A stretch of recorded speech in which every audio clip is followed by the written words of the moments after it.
आज स्टूडेंट मेरे YouTube channel में आपका स्वागत है। तो मेरा चैनल है struggle for education and dream.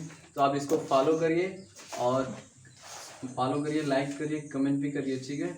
मैंने जो है सेकेंड लेसन से ही अपनी वीडियो अपलोड करना चालू किया हूँ। तो आप मेरी वीडियो को देख लीजिए और उसमें जो भी गलती होगी वो कमेंट बॉक्स में लिख दीजिएगा, ठीक है। तो बहुत बहुत धन्यवाद आपको। और आज मैं बहुत खुश हूँ, बहुत बहुत ज़्यादा खुश हूँ, क्योंकि मुझे फुल सपोर्ट मिल रहा है इस यूट्यूब चैनल द्वारा, ठीक है।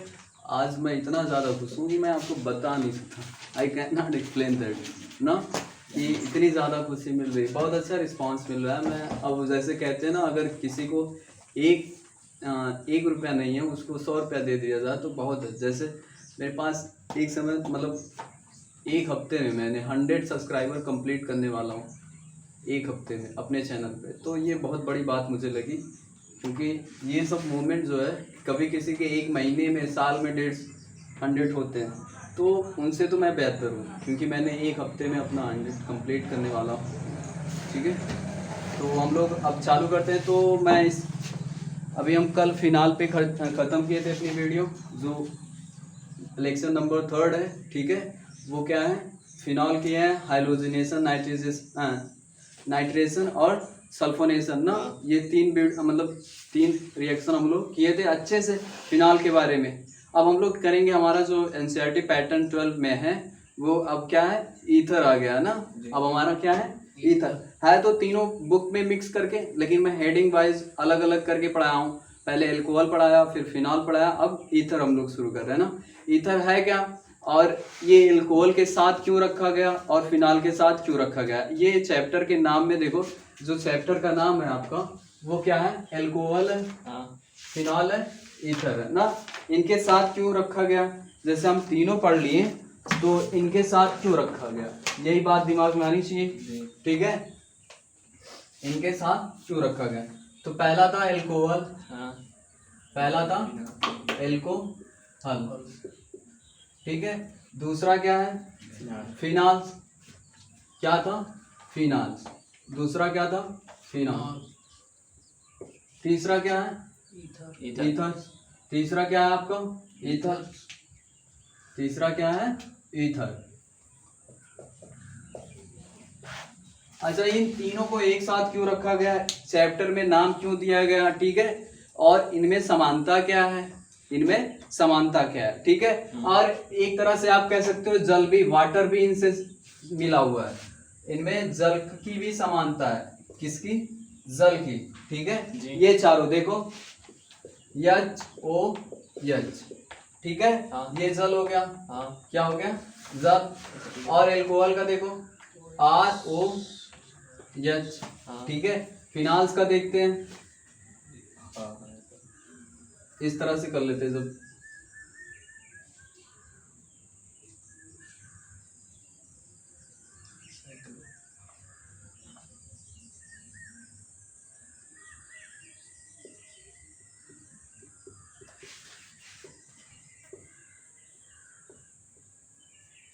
ठीक है। आप चारों देख रहे हो, चारों आपको दिख रहे हैं। इनमें समानता क्या है, चारों में समानता क्या है, एक वाटर, एल्कोहल, फिनाल और ईथर।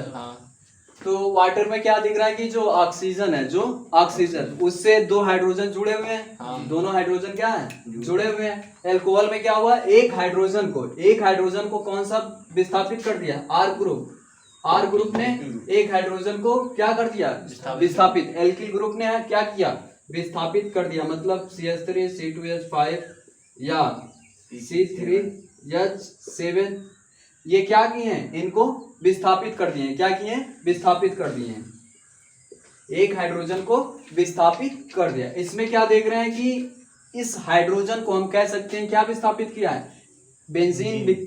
कौन विस्थापित किया है, बेंजीन। कौन विस्थापित किया है, बेंजीन, ठीक है। एरोमेटिक कंपाउंड जो है इसको क्या किया है, विस्थापित कर दिया है, ठीक है। और ईथर में देखो, अब कह सकते हैं या तो हाइड्रोजन, एल्कोहल के एक हाइड्रोजन को, फिर क्या कर दिया, एल्किल ग्रुप विस्थापित कर दिया। क्या किया, एल्किल ग्रुप विस्थापित कर दिया। या आप कह सकते हो जल में जुड़े हाइड्रोजन, दोनों हाइड्रोजनों को कौन विस्थापित कर दे रहा है, एल्किल ग्रुप।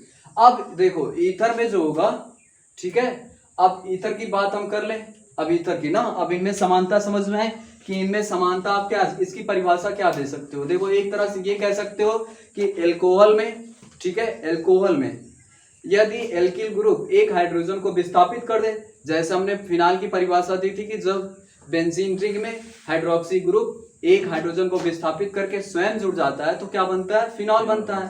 क्या बनता है, फिनॉल।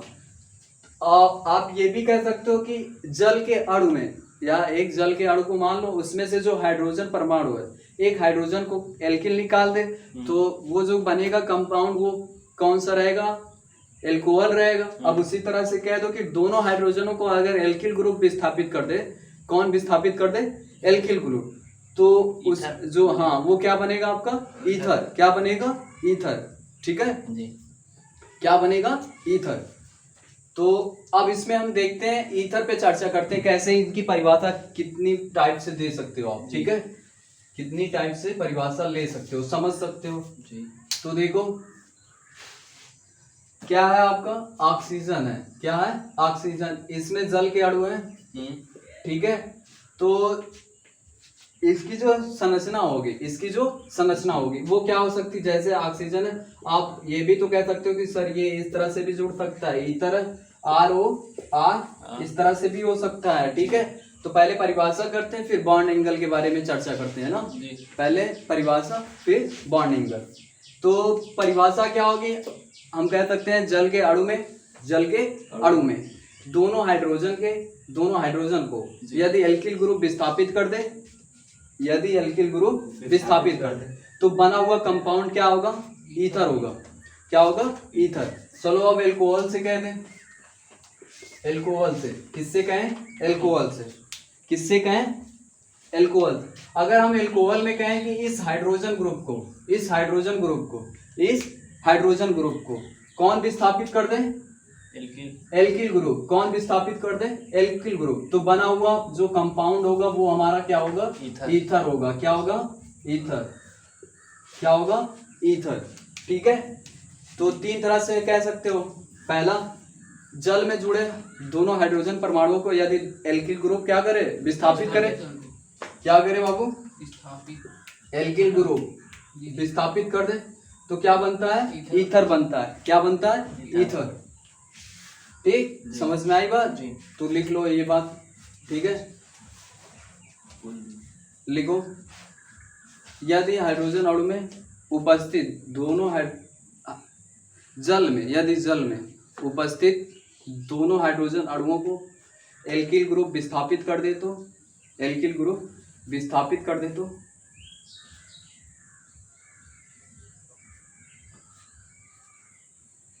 विस्थापित कर दे तो बना हुआ यौगिक ईथर कहलाता है।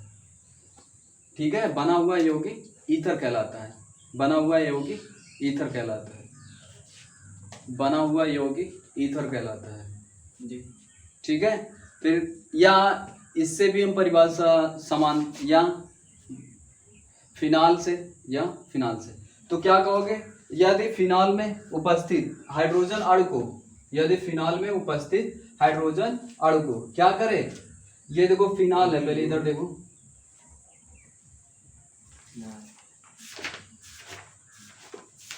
ये क्या है, फिनाल है। क्या है, फिनाल।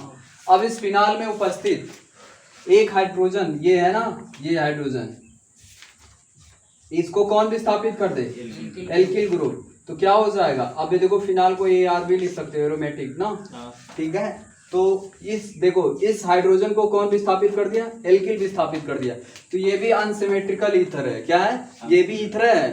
ठीक है, ये भी ईथर है बट असममित ईथर है। क्या है, असममित। तो अभी हम टाइप ऑफ ईथर में चर्चा करेंगे। असममित ईथर क्या होता है, सममित ईथर। पहले हम समझते हैं ईथर होता है क्या। तो ईथर को देखो इन तीनों के साथ क्यों रखा गया, आपसे पूछा जाएगा तो क्या बताओगे, कहोगे इनके अणु सूत्रों में समानता होने के कारण, इनके अणु सूत्रों के अनुसार देखा गया कि जो ये यौगिक हैं वो इनका जो क्या है, हाइब्रिडाइजेशन भी देख लो। ठीक है, इनमें बताओ, एल्कोहल में जो एल्कोहल होता है इसमें कार्बन परमाणुओं में sp3 संकरण पाया जाता है कि नहीं? पाया जाता है। हर एक कंपाउंड में sp3, हाँ। बट फिनाल में sp2 पाया जाता है। फिनाल में sp2, केवल फिनाल में ही क्या पाया जाता है? sp2 ना। और ईथर में sp3 रहेगा। हाँ, और ऑक्सीजन में देखो, इस ऑक्सीजन में कितना sp2 पाया जाएगा? संकरण कौन सा पाया जाएगा? ऑक्सीजन में। हाँ, ऑक्सीजन में देखो यहाँ 2 लोन पेयर होते हैं ऑक्सीजन के पास। तो 2 लोन पेयर और 2 सिंगल बॉन्ड, टोटल कितने हो गए? 4। तो जेड की वैल्यू 4 बराबर, तो sp3 संकरण क्या होगा? sp3 संकरण। मैंने बताया था जेड की संख्या अगर 4 आ रही है तो संकरण sp3। 11 में बताया था ना, बहुत अच्छे से क्लास में, स्कूल में जब पढ़ा रहा था तो बहुत मेहनत से, मतलब बहुत अच्छे तरीके से समझाया था क्या होता है जेड। ठीक है, तो जेड क्या होता है? जेड जो है वो देखो लोन पेयर की संख्या है, फिर सिंगल बॉन्ड की संख्या है ना। क्या है? सिंगल बॉन्ड की संख्या, लोन पेयर की संख्या ना। तो देखो जेड बराबर, लोन पेयर कितने हुए? 2। कितने सिंगल बॉन्ड है? 2। तो जेड की बराबर वैल्यू कितनी हो गई? 4। तो ऑक्सीजन में संकरण कितना पाया गया? sp3। तो देखोगे यहाँ भी sp3 ही संकरण है, मतलब इस ऑक्सीजन के पास जो संकरण है वो कैसा संकरण है? sp3। तो तीनों कंपाउंडों में जो ऑक्सीजन मेन ग्रुप है, ऑक्सी ग्रुप, वो कभी एल्किल के साथ जुड़ जा रहा है, तो कभी मतलब फेनिल के साथ, बेंजीन के साथ, एरोमेटिक के साथ जुड़ जा रहा है। तो लेकिन उसका जो संकरण वो चेंज नहीं हो रहा है। संकरण का मतलब आप समझ लेते हैं नॉर्मल भाषा में। जैसे संकरण क्या होता है कि जब 2 ऑर्बिटल एक में मिक्स हो जाती हैं तो एक नई ऑर्बिटल पैदा हो जाती है, तो उसी को हम क्या कहते हैं? संकरण कहते हैं। जैसे 2 मोतीचूर के लड्डू हैं और 2 बुनिया के, ठीक है, तो ये अलग अलग ऑर्बिटल हैं। क्या है? अलग अलग ऑर्बिटल। अब इन दोनों को फोड़ के मिक्स करा दो। क्या करा दो? मिक्स कर दो। तो जो लड्डू बनेगा वो बुनिया वाले लड्डू और मोतीचूर दोनों का मिक्सर होगा, तो और 4 लड्डू प्राप्त होंगे। उसी तरह से संकरण होता है जब 2 ऑर्बिटल आपस में मिलती हैं, ठीक है, तो जो है उसी ऊर्जा की, उसी स्वाद के, ठीक है, तो नई ऑर्बिटल पैदा कर देती हैं, तो इसी को संकरण कहते हैं। तो इस ईथर में भी ऑक्सीजन का जो संकरण होगा, ऑक्सीजन के ऑर्बिटलों का जो मिक्सिंग होगा वो कैसा होगा? sp3। इसमें भी sp3 और इसमें भी sp3। बट कार्बन में देखो, ईथर और एल्कोहल में कार्बन परमाणु में sp3 संकरण, लेकिन बेंजीन में sp2। ठीक है, तो अगर पूछा जाए, ये नोट कियो इसको, ले लो या नोट कर लो या स्क्रीनशॉट ले लो, ठीक है, कर लोगे। परिभाषा भी बना लेना, अच्छे से समझा दिया, ठीक है, परिभाषा बना सकते हो ना। देखो यहाँ जो होगा वो परिभाषा आप अपने से बनाओगे ना तो बहुत बेहतर होगा, क्योंकि हम लिखवाएंगे फिर आप भूल जाओगे। जो अपने से परिभाषा बनाएगा वो बहुत लंबे समय तक याद रहता है कि हम ही बनाए हैं, ये हमारे क्रिएशन है, कि इसको हम ही पैदा किए हैं। तो अपना जो बनाया हुआ क्रिएटर होता है, जैसे क्वेट्स हो गया, शायरी हो गई, जो अपना बनाया हुआ लाइफ टाइम तक चलता है जी। तो देखो ये सब, अब हम संकरण की बात कर लेते हैं, इनमें पाए जाने वाले परमाणुओं में संकरण, ठीक है जी। देखो आपका क्या है? एल्कोहल, क्या है? एल्कोहल। अब फिनाल को मैं AR से, एरोमेटिक से दिखा दूं ना, बेंजीन रिंग को, ठीक है। फिर ये क्या है? ईथर, ये एल्को है, ये फेनिल है, ठीक है, ये ईथर है, क्या है? ईथर। तो इनमें कार्बन परमाणु में संकरण जो होगा वो कैसा होगा? sp3 होगा। क्या होगा? sp3। इस कार्बन परमाणु में जो संकरण होगा वो sp2 होगा, ठीक है। ऐसा क्यों होता है? क्योंकि इसमें जेड की वैल्यू जो है 4 होती है, सॉरी 3 होती है, और इसमें 4 होती है, और इसमें जो संकरण होगा वो भी कैसा होगा? sp3। अब देखो ऑक्सीजन परमाणु से संकरण क्या होगा? sp3 सब में पाया जाता है, sp3 सब में, sp3 सब में, मतलब जो ऑक्सीजन की ऑर्बिटल होंगी वो कैसी संकृत होंगी? sp3, ठीक है जी। तो इसमें समानता क्या बताओ? ईथर और फिनाल और ईथर फिनाल एल्कोहल। इनमें समानता क्या है बताइए आप। जो एक फिनाल है एक ईथर है वो एक जल भी है, भूल गए हम लोग जल। अरे भाई जल भी तो है। हाँ, इसका भी इसमें भी sp3 देखो होगा। ऑक्सीजन परमाणु में संकरण जो होगा वो sp3 होगा। हाँ। कैसा होगा? sp3। ठीक है। जी। तो इनमें समानता क्या है देखो, इनमें समानता यही है कि जो चारों कंपाउंड्स हैं हमारे, जो चारों यौगिक हैं, ठीक है, उनमें ऑक्सी ग्रुप पाया गया है। हाँ। क्रियात्मक समूह किससे क्रिएट हो रहा है? ऑक्सीजन से ही क्रिएट हो रहा है। ठीक है। इनमें संकरण कौन सा पाया जा रहा है? sp3। सब में सिंगल बॉन्ड पाया जा रहा है ऑक्सीजन द्वारा। सब में क्या पाया जा रहा है? सिंगल बॉन्ड पाया जा रहा है। तभी इनको एक साथ रखा गया कि आप एक साथ स्टडी करो। कुछ समानताएं जो होती हैं वो ये एक जैसी देती हैं। ठीक है। तो इसीलिए इनको एक साथ रखा गया है। ठीक। चलो अब संकरण की बात हो गई। क्या हो गए? संकरण की बात। ये बहुत जरूरी है, इसको नोट कर लो। ठीक है। इसमें संकरण नोट करो, ये कंपटीशन के लिए है। ठीक है, नोट कर लो।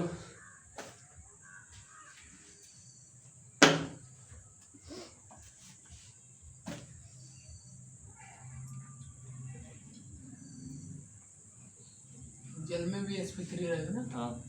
जल में भी ऑक्सीजन परमाणु में sp3 संकरण होगा। ठीक है। सेंट्रल एटम ऑक्सीजन होता है जल में। हाँ। तो जल का जो जल में sp3 संकरण ऑक्सीजन परमाणु का। ठीक। तो ईथर का बॉन्ड एंगल देख लेते हैं। क्या देख लेते हैं हम लोग? Bond angle. जल के साथ तुलना कर देते हैं। जल के साथ तुलना कर देते हैं। जल ही से सबको हमने बनाया ना अभी। तो जल के साथ तुलना कर देते हैं। तो देखो जल का जो स्ट्रक्चर होगा, लोएस्ट स्ट्रक्चर, वो क्या होगा? वो इस तरह से होगा। ईथर का भी इस तरह से होगा, लोएस्ट स्ट्रक्चर ना। बट बेस्पर थ्योरी जो थी वो कहती थी कि शेप जो है, ज्योमेट्री, ये दोनों अलग अलग होती। लुइस ने इस शेप की बात नहीं कर पाई थी, ज्योमेट्री की बात की थी। ठीक है। तो ज्योमेट्री और शेप जब हम फर्स्ट, ये तो 11 में आप पढ़ के भी आ गए हो। कॉलेज में मैं पढ़ाया भी था। 180 एंगल में, मतलब उन अपने हिसाब से, एंगल के हिसाब से रख देना। ठीक है। तो देखो जल था, ऑक्सीजन क्या था? ऑक्सीजन। अब इसमें हाइड्रोजन को जो है लाल से दिखा दी।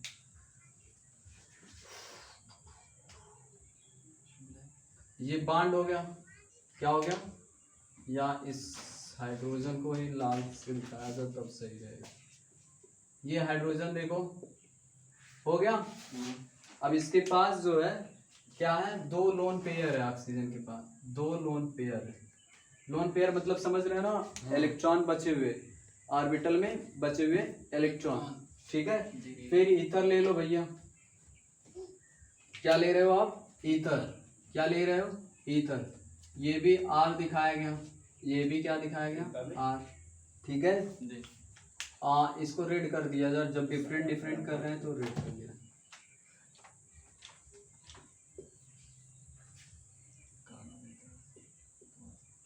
डिफरेंट ना। इस ऑक्सीजन में भी 2 लोन पेयर होंगे। इस ऑक्सीजन में भी क्या होंगे? 2 लोन पेयर होंगे। ठीक है। तो जब 2 लोन पेयर हैं दोनों के पास, देख रहे हो, तो लोन पेयर होते क्या हैं? इतना तो पता है आपको। लोन पेयर क्या होते हैं? इलेक्ट्रॉन, 2 इलेक्ट्रॉनों का जोड़ा लोन पेयर होता है। और ये कैसे पता चलता है? कैसे पता चलेगा कि इस परमाणु के पास इतना लोन पेयर है? परमाणु क्रमांक के हिसाब से ना। हाँ, परमाणु क्रमांक के हिसाब से उसका इलेक्ट्रॉनिक विन्यास करेंगे, चेक करेंगे कि उसके लास्ट में कितना इलेक्ट्रॉन। जैसे ऑक्सीजन है, अब ऑक्सीजन शुरू कर लो, तो KLM के हिसाब से इसका इलेक्ट्रॉनिक विन्यास कर दो 2,6। इसका परमाणु क्रमांक 8। तो पहले 2 रखेंगे फिर 6। तो इसके पास कितने इलेक्ट्रॉन है? 6। तो देखो 6 इलेक्ट्रॉन थे, एक इसको दे दिया, इस हाइड्रोजन को, और 4 बच गए। तो एक जोड़ा जो है, जैसे चप्पल होता है, 2 चप्पल बराबर 1 जोड़ा, तो उसी तरह 2 इलेक्ट्रॉनों का जोड़ा, 1 लोन पेयर। ठीक है। 2 इलेक्ट्रॉनों का जोड़ा क्या होता है? 1 लोन पेयर होता है ना। तो इसके पास कितने लोन पेयर हो गए? 2। कितने लोन पेयर? 2। तो बॉन्ड एंगल को कैसे ये डिफरेंट करते हैं बाबू? तो आप जानते हो जो लोन पेयर होते हैं वो आप ऊपर दिखा दिए। ठीक है। क्या दिखा दिए? ऊपर। यहाँ देखो 2 लोन पेयर हो गए, 2 लोन पेयर। इस ऑर्बिटल में, हाँ इस ऑर्बिटल में 2 लोन पेयर, इसको ऊपर दिखा दो। ठीक,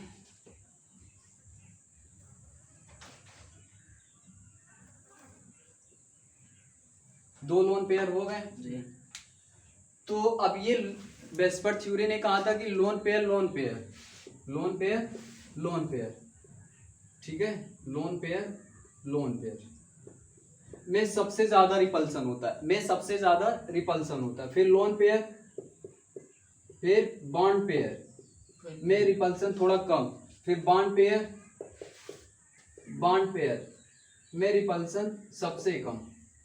ठीक है, ये वेस्पर का सिद्धांत था कि अगर 2 लोन पेयर ऑर्बिटल एक साथ हैं, 2 लोन पेयर ऑर्बिटल एक साथ है, जैसे दोनों लाल तार है, दोनों प्लस है, ठीक है, दोनों फेज है, तो आपस पास में आएंगे तो शॉर्ट सर्किट होगा कि नहीं होगा। ऐसे इलेक्ट्रॉन भी होते हैं, इन पे भी चार्ज होता है, जब इनकी दोनों ऑर्बिटल पास में आएंगे, ये भी मान लो निगेटिव है, ये भी निगेटिव है, या ये हाँ इलेक्ट्रॉन है, ये भी माइनस, ये भी दोनों का चार्ज एक जैसा है, तो दोनों जब सटेंगी पास आएंगे तो दूर भाग, मतलब ये आएंगे ही नहीं, पास आएंगे ही नहीं, इनका आवेश जो होगा वो सेम होगा। जैसे चुंबक है, चुंबक का दोनों ध्रुव जब हम पास लाते हैं, अगर पावरफुल चुंबक है तो हम कितनों कोशिश करने हैं उसको टच नहीं करा पाएंगे, टच नहीं करा सकते। तो वही हाल इसमें भी है, ये एक दूसरे को दूर भेजना चाहती हैं। क्या करना चाहती हैं? दूर भेजना चाहती हैं। तो जब ये दोनों आपस में रिपल्सन करेंगी, ये इधर ठेलेगी, इसको इधर, तो ऐसे ठेलेंगे, तो ये क्या होगा बेचारा, ये दबता चला जाएगा, ये दबता चला जाएगा, तो ये ऑर्बिटल कुछ इतनी दूर भाग जाएंगी, ये ऑर्बिटल जो है इनकी कुछ इतनी दूर, और हाइड्रोजन जो होगा एकदम सीधा था, अब बेचारा नीचे हो गया। क्या हो गया? नीचे हो गया, और ये बी जैसी संरचना बना लेगा। कैसी? बी। अब ये कैसा दिख रहा है आपको? लोन पेयर देखो शेप में नहीं देखा जाता, लोन पेयर जो है शेप में नहीं देखा जाता जी। सॉरी उसमें जो ज्योमेट्री थी वो टेट्राहेड्रल थी यार। और ज्योमेट्री में जो है ऑर्बिटल देखी जाती है लोन पेयर वाली, ठीक है। कितनी ऑर्बिटल है? 4। तो उसमें टेट्राहेड्रल था, गलत। चलो अच्छा ठीक है, ज्योमेट्री के बारे में। अब इसको देखो, जो बेंट है, इसकी जो शेप है वो क्या है? बेंट है। क्या है? बेंट, वी की तरह है ना। तो अब ये कैसा शेप हो गया? वी हो गया। शेप क्या हो गया? वी। शेप कैसा हो गया? वी। शेप कैसा हो गया? बी। शेप कैसा हो गया? बी, या बेंट हो गया, ठीक है। शेप कैसा हो गया? बी। इसी तरह से ईथर का भी होगा, इसी तरह से ईथर का। तो ये बॉन्ड एंगल इसका जो होगा वो क्या हो जाएगा? थोड़ा सा डैमेज हो जाएगा, तो ये आर यहाँ चला आएगा, ये आर, ये भी इसका शेप क्या होगा? बी। तो इनके बीच में जो एंगल होता है वो 110 होता है, और इसमें 108 होता है ना, कि 105, चलो जो भी होता है, तो 108 या 105, और इसका बॉन्ड एंगल 110। तो इनमें दोनों में समानता है ना जी, है कि नहीं? इनके एंगल लगभग करीब में है, लगभग करीब में है ना, थोड़ा सा डिफरेंट है। सर बेंजीन का भी इसी तरह रिंग बन सकता है? हाँ, बेंजीन की भी रिपल्सन होगी, ठीक है। उसमें हाइड्रोजन, एल्कोहल वाले में भी एल्किल और हाइड्रोजन में होगा, तो एल्किल और हाइड्रोजन का बॉन्ड एंगल चेंज हो जाए, इतना नहीं आएगा, क्योंकि इनमें देखो दोनों परमाणु सेम थे, उसमें दोनों परमाणु सेम नहीं रहेंगे, तो उनके एंगल थोड़ा और ज्यादा रहेंगे। नोट वेस्पर थ्योरी, वेस्पर 11 में है, तुम लोग 12 में भागे।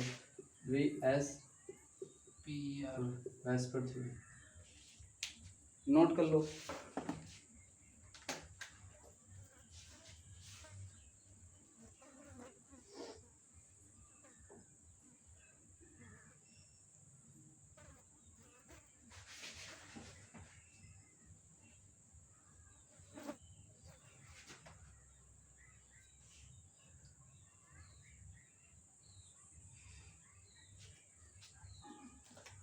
नोट हुआ? हाँ हो गया, चलो देख। अब type of ether, type of ether, ठीक है। टाइप ऑफ ईथर, ईथर के प्रकार।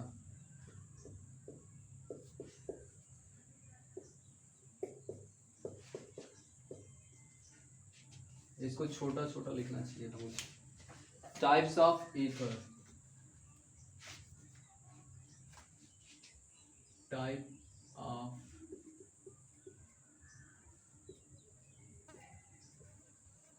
ईथर। फर्स्ट था सिमेट्रिकल। फर्स्ट क्या है? सिमेट्रिकल। सिमेट्रिकल है, क्या है? Symmetrical ether. फिर सेकंड वाला है अनसिमेट्रिकल। सेकंड वाला है अनसिमेट्रिकल ईथर। क्या है? Unsymmetrical ether. Unsymmetrical ether. सममित ईथर, असममित।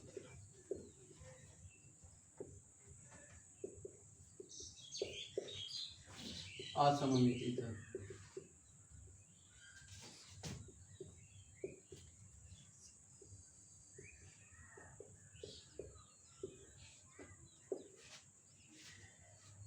देखो इसमें कुछ नहीं, बस थोड़ा सा है।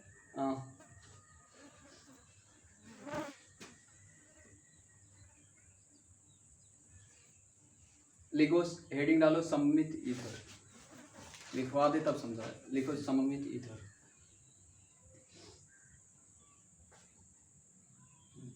सममित ईथर जब ईथर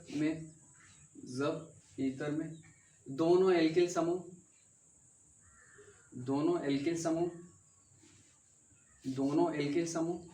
समान हो। जब ईथर में दोनों एल्किल समूह समान हो तो उसको सममित ईथर बोलते हैं। अब असममित लिख सकते हो ना? जल्दी से बताओ क्या होगा। दोनों एल्किल समूह असमान हो हाँ, जब ईथर में दोनों एक तो समूह असममित ईथर हो जाएगा सीधे।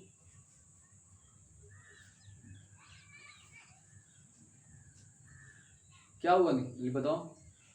असममित में बताओ। जब एल्किल समूह दोनों असमान हो, एल्किल समूह असमान हो तो उसको असममित ईथर बोलते हैं। क्या बोलते हैं? असममित ईथर। क्या बोलते हैं? असममित। समझ में आई बात? अच्छा ठीक है, तो देखो सममित ईथर में जैसे आपने ईथर लिया, ठीक है, ये भी आर यूज किया, इधर भी आर यूज कर दिया। ये कैसा ईथर है? सममित है। कैसा है? सममित। अगर आपने एक आर इधर यूज किया और इधर आर डैश यूज किया तो ये असममित। अब ये आर आर क्या है? आर का मतलब क्या होता है बाबू? CH3। क्या है? CH3 मतलब मेथिल। क्या है? मेथिल। अब इधर भी आपने मेथिल यूज कर लिया। देखो दोनों ओर सेम है कि नहीं है? दोनों ओर मेथिल मेथिल है। दोनों ओर क्या है? मेथिल मेथिल है। तो ये कैसा ईथर है? सममित ईथर है। कैसा ईथर है? सममित ईथर। अब इधर आपने CH3 लिया। अब इस R डैश का मतलब होता है अगर आपने एक कार्बन लिया है तो आप दूसरा कार्बन ले लीजिए। क्या कर लिए? दूसरा। तो C2H5। अब ये एथिल है। क्या है? एथिल। और ये क्या है? मेथिल। ये एथिल, ये मेथिल, दोनों और ग्रुप अलग अलग है कि नहीं? तो ये असममित ईथर। क्या है? ये असममित ईथर। अब इधर देखते हो C2H5, C2H5। इधर भी देखो आपने एथिल यूज किया। क्या यूज किया? एथिल। इधर भी आपने क्या यूज किया? एथिल। ठीक है, इधर भी एथिल, इधर भी एथिल, दोनों तरफ एथिल। तो ये कौन सा ईथर है? सममित ईथर। कौन सा? सिमेट्रिकल है। कैसा है? सिमेट्रिकल। अनसिमेट्रिकल में जैसे आपने इधर यहाँ C2H5 यूज किया, C2H5, यहाँ आप एरोमेटिक कंपाउंड कोई ले लिए, बेंजीन ले लिया आपने। क्या ले लिया?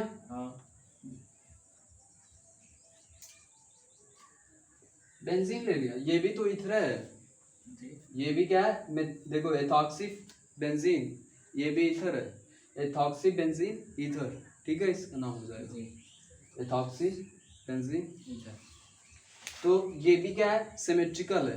क्या है? Sorry unsymmetrical.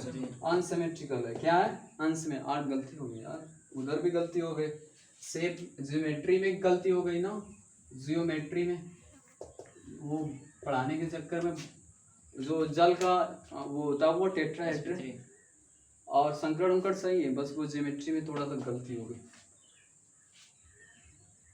चलो हो गया। ठीक है, क्या है सम्मित ईथर, असम्मित ईथर समझ में आया जी। अब अगर दोनों और बेंजीन यूज हो गया, हाँ सम्मित होगा दोनों, सेम अगर होगा तो। ये देखो डाइफेनिल, इसका नाम हो जाएगा देखो फिनॉक्सी बेंजीन, फिनॉक्सी बेंजीन। अगर इधर आपने CH3 यूज किया, क्या यूज किया CH3, और इधर एक ही बेंजीन रिंग यूज किया आपने, तो भी ये क्या है देखो इससे डिफरेंट है कि नहीं है तो ये क्या हो गया अनसिमेट्रिकल, मेथॉक्सी बेंजीन हो गया जी। ईथर, ठीक क्या हो गया मेथॉक्सी बेंजीन हो गया। हो गया। सम्मित और असम्मित में जी। अब बात करते हैं इनका आइसोमेरिज्म। आइसोमेरिज्म मतलब जुड़वा, ठीक है, समवैधता, समवैधता, ठीक है।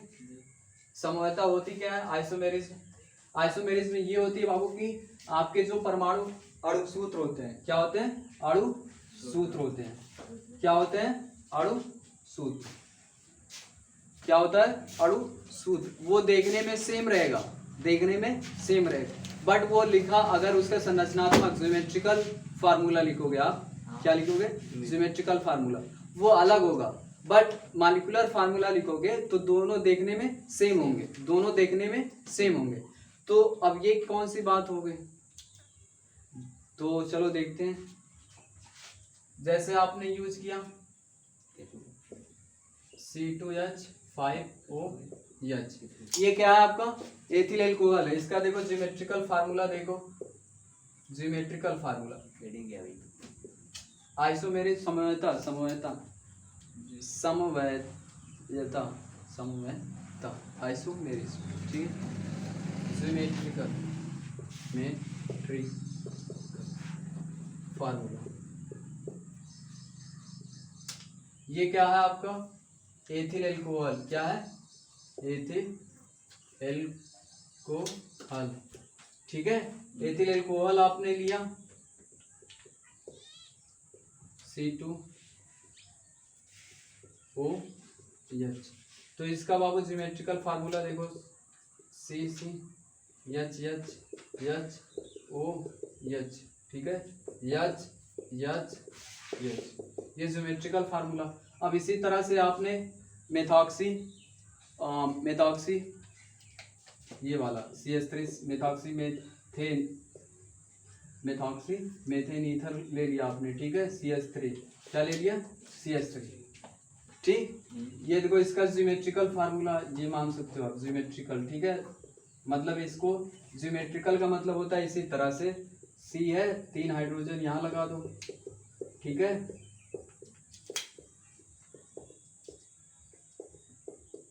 इन दोनों में अंतर दिख रहा है कि नहीं आपको, हाँ। दिख रहा है, दोनों में अंतर दिख रहा है, क्या अंतर है, इनका जो फार्मूला इनका फार्मूला दोनों का भिन्न है, इसको अच्छा रेड से कर दिया जाए, इसको और अलग कर दिया, इसको रेड से कर दे, ठीक है, क्या कर दे रेड से कर दे, तो देखो CCOOH,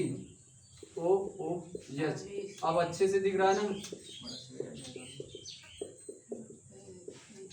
इन दोनों में अंतर क्या दिख रहा है, इसमें जो दिख रहा है कार्बन जो है ऑक्सीजन से जुड़ा है, मतलब इस ऑक्सीजन की जो एक बांड है, नहीं दोनों बांड जो है वो कार्बन कार्बन से जुड़े, इसमें क्या दिख रहा है कि एक कार्बन के साथ दूसरा हाइड्रोजन के साथ, ठीक है, और इसमें जो दोनों कार्बन है वो आपस में नहीं जुड़े हैं, नहीं, और इसमें जो है आपस में जुड़े हैं, तो संरचनात्मक सूत्र ये है। लेकिन आइसोमेरिज्म में क्या है कि ये इनका जो मॉलिक्यूलर फार्मूला होगा, क्या होगा मॉलिक्यूलर फार्मूला, इसमें मॉलिक्यूल कितने हैं कार्बन के, दो, कितने कार्बन के, दो।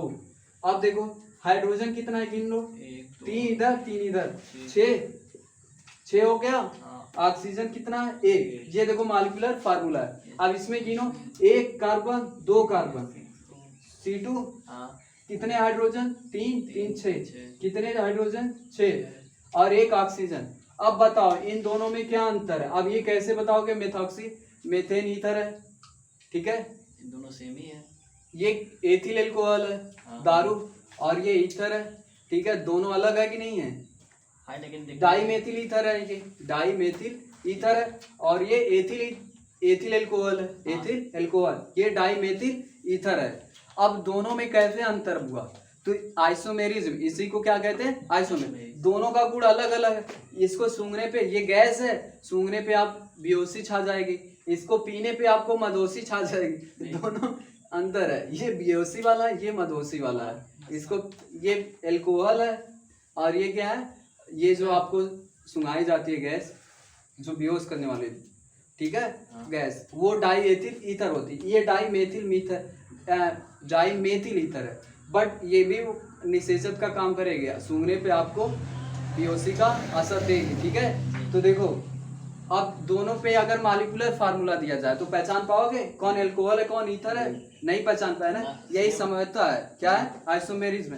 आइसोमेरिज्म का कहने का मतलब यही है कि अणुसूत्र सेम होंगे, बट इनका जो ज्योमेट्रिकल फार्मूला होगा और इनका जो गुण होगा वो क्या होगा? अलग अलग होगा। क्या होगा? अलग अलग। क्या होगा? अलग अलग। इनका नाम ठीक भी चेंज हो जाएगा।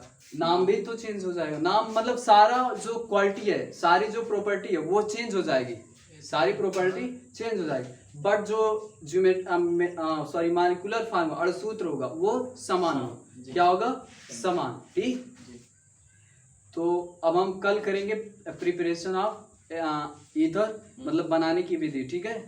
क्या करेंगे? ईथर कैसे बनाया जाए। दो आपकी बुक में है, एक है आपका एल्कोहल का निर्जलीकरण, एल्कोहल का निर्जलीकरण करा के, ठीक है। ये प्रयोग लाइब्रेरी मेथड है। क्या है? लैब मेथड, मतलब प्रयोगशाला में इसी तरह से ईथर बनाया जाता है, ठीक है। दूसरा है फिर विलियम संश्लेषण विधि। ये बहुत आसान विधि है और बहुत जरूरी विधि है। इससे आप दोनों ईथर बना सकते हो, सिमेट्रिकल अनसिमेट्रिकल दोनों ईथर, ठीक है। फेनिल ईथर भी बना सकते हो, ठीक है। इसकी कुछ लिमिटेशन है, लिमिटेशन भी कर ली जाएगी। इससे आप देखो, सिमेट्रिकल ईथर, अनसिमेट्रिकल ईथर और फेनिल ईथर, तीनों ईथर बना सकते हो विलियमसन संश्लेषण, ठीक है, विधि द्वारा। तो डिफरेंट समझ में आया। आइसोमेरिज्म में क्या कहता है कि अणुसूत्र देखने में समान होंगे, बट इनका अणुसूत्र देखने में समान होंगे, बट संरचनात्मक सूत्र और इनकी जो प्रॉपर्टी होगी वो क्या होगी? अलग अलग होगी। क्या होगी? अलग अलग। ठीक। तो नोट कर लीजिए आप लोग, ठीक है। तो नोट करके और यहीं तक समाप्त करते हैं हम लोग। फिर कल आपको प्रिपरेशन ऑफ ईथर्स बता देंगे, ठीक है। बंद करो आपसे।